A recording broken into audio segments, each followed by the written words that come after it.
Hello, YouTube. Welcome to Good Sense, Bad Sense, No Sense. It's your host, Tyrrice, back with episode 2. How are you doing? How are you doing? How are you doing?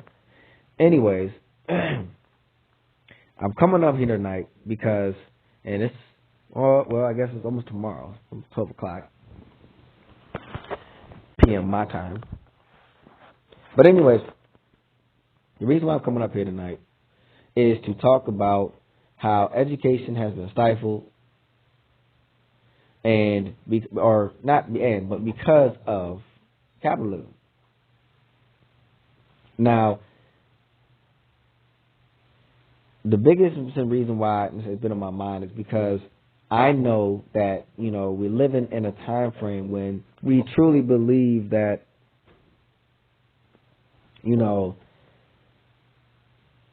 where we are, I'll say this, in the United States, we're considered first world. And then we also know third world countries. We know that, we embargoed Cuba. Some people don't know this, but when the United States embargoed Cuba, they, in a sense, froze them in time. Froze them in time because they couldn't access imports. So they had to make do what they had. And they're still existing today, so I'm pretty sure they're doing just fine. Maybe not. I don't know. But nonetheless, same thing has happened here in this country. We don't call it embargo because we're not getting anything shipped in or shipped out. That's not what I'm here saying. What I'm saying here is information has been stifled in my wording, embargoed. And the black population, it's kind of like this. In the black population during certain eras, I think like between 1930s and 1950s, people were trying to move around and, get houses and relocate, and it's called redlining. So you can't move to certain places. And then in fact, I'm saying, trying to vote and whatnot, and you can't vote because you get threatened to vote, and, you can't even make a vote for your community so you can get the taxes and, get the tax money back that's owed to your community so you can build up your schools and your resources and whatnot. And so you end up, in a sense, with less resources, less money. Schools are closing. You can't fix the roads up your side of town. People are moving away, so that's less tax money. But you get what I'm saying. You get where I'm going. Hopefully you get where I'm going. So I'm using examples so people can understand that information has, in a sense, froze us in time from innovation. Same way Cuba was frozen from innovation. And we can sit there and say, oh, well, that's if I go too deep, people will call me a conspiracy theorist. Well, if I'm thinking critically and I put two and two together and I come up with a theory, well, so be it. So be it. If I create conspiracies, so be it. It's not my job, but I'm thinking critically and I'm helping you think too. But think about this. If the United States can embargo somebody and freeze them in time, where people can sit like, oh my God, it cost the 1950s. Yeah, they've been operating the same vehicles and fixing the engines on them and making them keep running. I don't know how the country is now. I haven't studied it. But overall, that's what we know happened. You go out there, it looks like the 1950s still. People are like, oh my God. But we do know that even in this modern time that we exist around in the United States, that there are other cultures around the world that like to live more, in our words, primitive. Civilized. I'm saying, nonetheless, they're civilized people. They just live a simpler way. We call that primitive. There's nothing wrong with being simpler. I find problems with more advancement because, in general, advanced as we are in the United States, the majority of us have no clue what to do with half the shit that we have. Can I consider these people that don't make good choices with so much innovation primitive as well? I believe so. I think I have the right to call somebody that's not utilizing as much innovation that we have in this country primitive. The difference is, in this country, capitalism that's keeping majority people out of certain markets.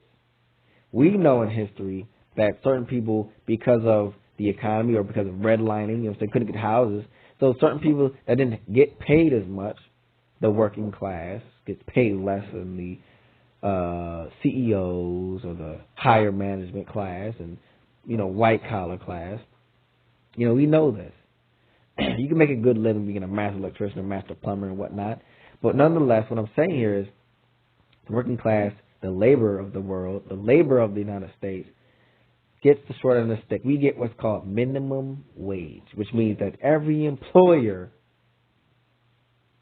has to only pay you the minimum or the least that they can afford to pay you so that they can save as much money as they can. I'm not saying every single CEO out here is greedy or every single business is greedy. No, there's some very great businesses out here, very great ones. I hope to be one myself. But nonetheless, we do know that when it comes down to wage, there's opportunity. So wage can dictate what you're able to do. It can, if you're paycheck to paycheck, how much can you afford to invest in other things? We do know certain people only get to learn about what is new before it becomes publicized and becomes new to me. New to me could be old to someone else. And we know this. So it brings up another topic real quick. I'm going to sidetrack and come back to all this. So there's a movie that's been giving many accolades. The Oscars just passed, and I think it's called Everything, Everywhere, All at Once. And the conversation that's been circulating the past couple of days has been about living in this multiverse. And we've had movies. It was Doctor Strange in the multiverse and many other multiverses. And we've all had these. Mind you, I'm a 90s baby, 93 to be exact. I'm almost 30 years old, but I've had many conversations with my peers. And we've all had these thoughts in our heads. And we used to think ourselves as crazy. And that's a crazy thought. But realistically, no. We weren't stupid. We weren't crazy. We were actually right on point. We're living in a time where we have the future, past, present, all at once. All at once. I'm living in a first world country that's innovative with technology. I'm also understanding that in other parts of this world that I know of, that I'm in, this sphere, you know, that this world that I'm in, there's other parts of this world where people are living similar. That's the past. If I can consider, you know, Cuba to be like, oh my God, it's like the 1950s, 1960s, that's the past. But I'm also living in the future because if I can buy a new car or an old car, that's past and the future, or past and present. I can buy a car I can create a concept car and build it, you know, get it designed and buy it years later, or I can buy it now and get it designed later. I guess it's future. I gave my wife this example. The house that I'm living in was created in 1938. I'm literally living in the past. I am. I'm living in a structure built in the past. I'm living in the past. So yes, you're living in a multiverse. Everything all at once. So, in general, in this first world country that I'm in, called the United States, intelligence has been stifled. Innovation has been stifled. You've been stifled. It's come to a halt. And individuals who are able to critically think and get themselves out of this loop, it's not easy. Well, we can get out this loop, educate ourselves, and get ourselves, I'm saying, above the curve instead of underneath it, or, you know, we can get ourselves to a higher understanding than be under the standing. We can get into an understanding or overstanding things instead of being under it. But anyways, in the United States, we should be so much farther ahead than we are. But capitalism and greed has created and halted many, many, many people who have brilliance, but no resources to back the brilliance. We all understand that it's not really necessarily about what you know, it's about who you know. And we know this. We've heard that phrase many times. It's truer now than ever. Who you know is worth more than what you know. But never stop learning, because what you know can contribute and get you into places where you can meet people who you would not meet any other way. We got to make connections. We got to make better connections. But education has been stifled. Tuition, why is it so expensive? If you study history, we're living in such inflated times. Education, just to say, do something worthwhile, is so expensive. We're living in a country that's begging for doctors, begging for teachers, and I know so many people who are naturally talented in these fields and actually would love to do it, but it's too expensive, or it doesn't pay well enough to even be worth doing it. Nobody wants to take a job, whether it's worth it or not. Most people would not like to take a job, whether it's worth it or not, if it's not going to contribute to your own growth. If you can't afford to live a life and do something that you love, what is the point of living? So, once again, in my last podcast, I sat there and said, we're trying to work smarter, not harder.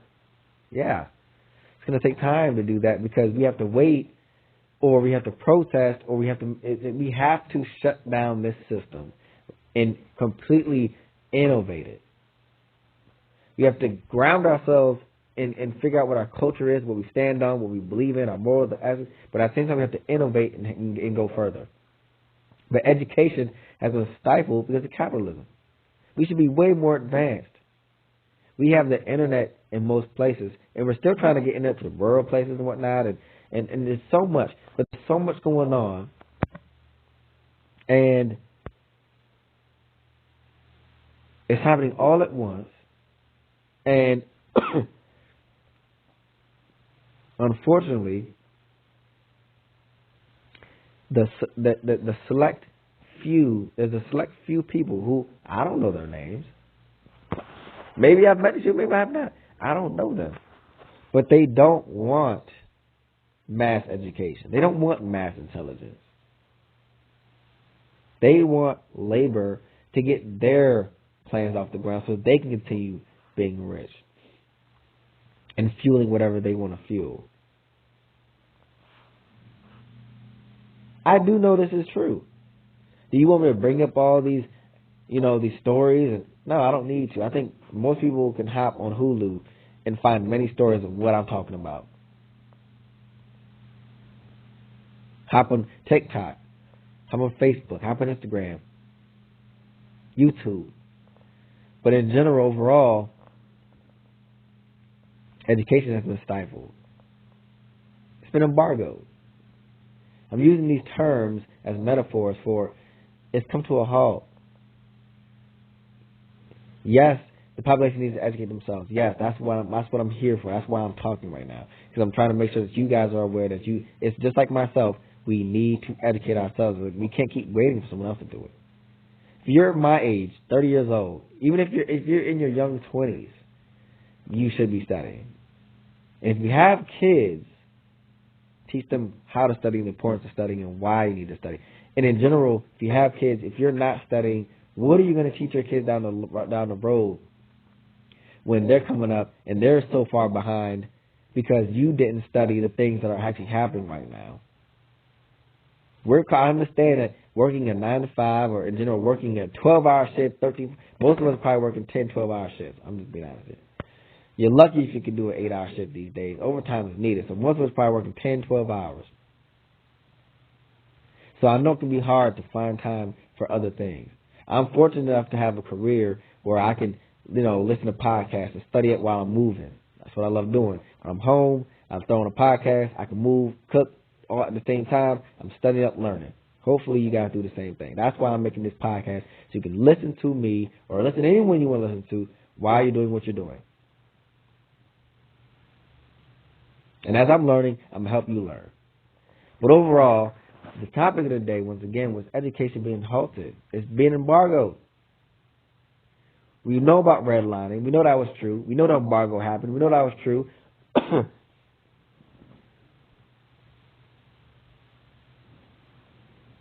gathering resources. And I'm saying, like, we have things like, what is that thing called? It's that platform that you utilize to get donations. Pretty sure you guys, I'm saying, will get the name what I'm talking about. But you get donations, GoFundMe. So, yes, we do have tools. We've created tools that we can utilize to get things done. So, what I'll be doing is shining light on things, in my opinion, that we probably should be putting on blast. The things that aren't in mainstream news that we need to get across. Like, we need this innovation. We need to bring it to our cities, and we need to redevelop.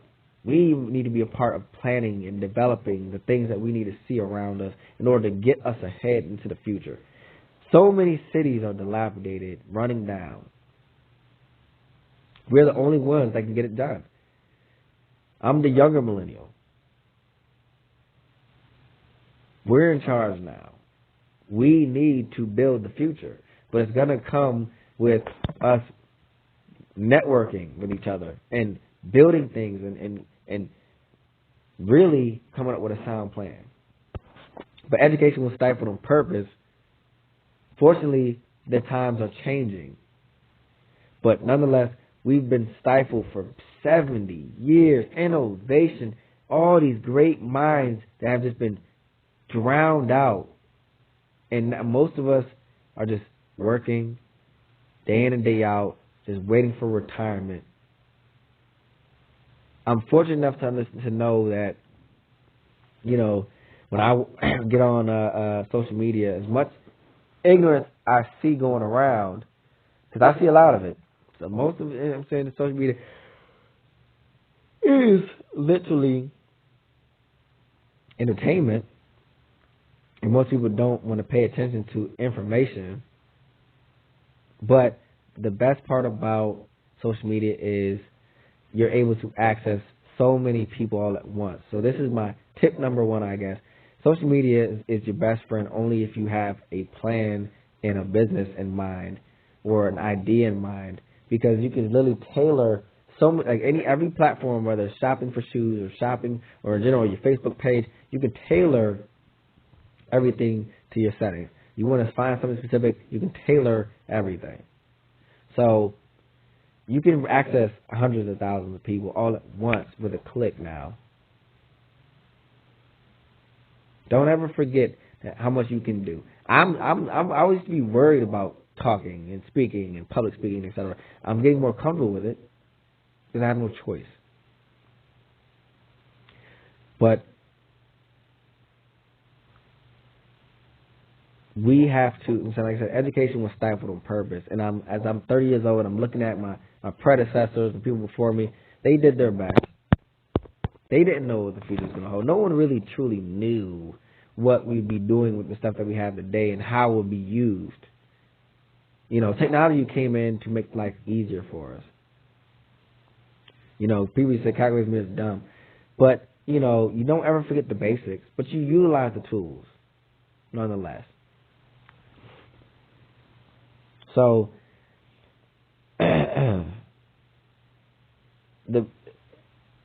we're in a world, this world that we're living in with these continents and countries and all this other stuff. Everything's happening all at once. You have people who are living simple, some people who are innovating, creating technology, and living in the future. The future is going on right now and being built. We're living everything all at once. Information was stifled on purpose to keep a population down so it could be the labor of everything that some few people want built. And yes, you can't just jump out there and say, hey, you know, everybody wake up and this is what's really going on. That's what I would hope would happen. Somebody would just come out and say, hey, wake up and don't got to do this no more. But unfortunately, that's not going to happen. So good people also got to use good people and say, hey, join this business, join this cause, and yada, yada. But, you know, and hire people and, you know, prolong the system, but it's for a good cause. Nonetheless, they're doing something for a good cause, but, you know, they need the labor. You know, I don't mind doing things that I like doing. I think the majority of people in today's time, you know, when it comes down to doing things they like, should be able to jump around and do what they like. growing up and doing things that you like and just switching jobs and da-da-da. People call you decisive. They call you, but realistically, just like you don't eat one thing every single day for all your entire life, but some people do. Some people might. Life is about variety and abundance. So when you're out here, job jumping, realistically, you're just doing things that your spirit's calling you to do, that you actually see bits and pieces you're doing. Whether it's a construction worker, a cook, etc. You can see yourself doing these things, and in general, information should be free so you can learn and really grow into this. If you want to develop a talent and a skill and profession in something, you should be able to jump into it and do it. We need teachers, educators. There's so many people who are passionate about doing things, and unfortunately, you have to go get this piece of paper that says that you're good at it, when realistically, TikTok, Facebook, YouTube, all these platforms, people that are really great at speaking are able to teach people things like the do-it-yourselfers. Really great at educating you. Why do you need a degree to teach somebody something to keep them self-sustaining and independent and doing it for themselves? I don't think you need a degree for that. If you're good at something, you're good at it. That's just what it is.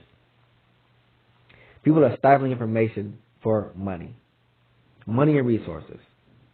I understand money gets things and gets people to do things. That's the motivation. But realistically, my biggest thing is people do things, not money. People are the ones that do things, not money. If you really are about a cause and you're really for it, you will work for it. If you're really behind something, you're going to work for it. You're going to spend your time looking at it and studying it and learning everything about it and then you're going to end up doing it. But realistically, money has never done anything for anybody. It's been us doing it the whole time. So anyways, all I'm really here saying when I sum everything up is that we need to break the spell. We know that information has been stifled on purpose. I know information has been stifled on purpose. Times are changing. It's slowly, things that once was are slowly deteriorating, so we can make room for innovation. I know it's happening because I'm talking. I'm speaking about it. And hopefully I can reach people who are thinking the same way. We can spread this message together so we can amplify it. But anybody who's not, there yet, in general, I hope this is just a message that just lights a little light bulb in your head and like, you know what? He's right. It's time for change. Anyways, like I said before, I hope I summed it up as best way I could. I'm just making sure that people understand that the innovation, that you're not crazy for having ideas and wanting to get them done. Things are created this way so that way there would be less creativity. Don't lose your creativity. People like me and you have ideas. We will get them off the ground. It's going to take partnerships. We're going to have to partner with each other. Hit me up in an email. Hit me up in a text. Leave a message. Leave a comment. Like, subscribe, and share. Leave a comment. Let's talk. I have networks and I have people that I follow that I could probably get in touch with. Let's bring something to the table. Let's get something done. Let's start making a move. There needs to be more movements, more people with energy to get something done, more productivity. We need more movements. We've lost traction. We came to a halt for like 70 years straight. We've been yelling, arguing over things that don't make sense because we know it doesn't make sense. We know things don't make sense. My generation, we know things don't make sense. We know we don't got to live this way. So let's make a change. It's up to us to make the change. We got to change the habit. We got to end all of this. It's up to us. No one else is going to stop this system but us.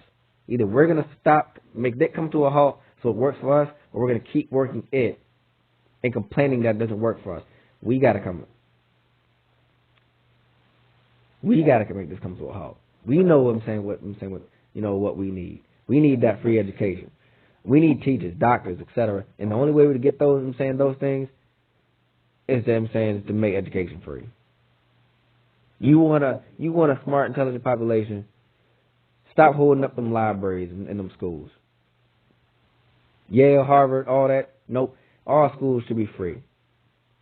And the ones that are most productive, we need to become the epicenter of knowledge, just like Kemet was.